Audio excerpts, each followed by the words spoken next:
ప్రతిఘటన టీవీకి స్వాగతం. క్షణక్షణం మీకోసం.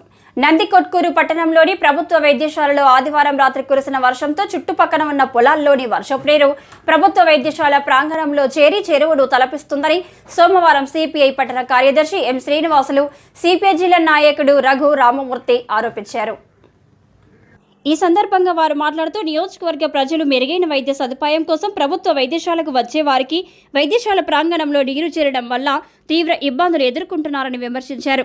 వీపనగండ్ల వాగు వర్షపు నీటితో పొంగి ఎగువ భాగంలో ఉన్న పంట పొలాల్లోకి చేరి దిగువ భాగంలో ఉన్న వైద్యశాల ప్రాంగణంలోకి నీరు చేరడంతో చెరువును తలపిస్తుందని, దీనివల్ల ప్రజలకు వైద్య సిబ్బందికి తీవ్ర అసౌకర్యం ఏర్పడిందని వారు తెలిపారు.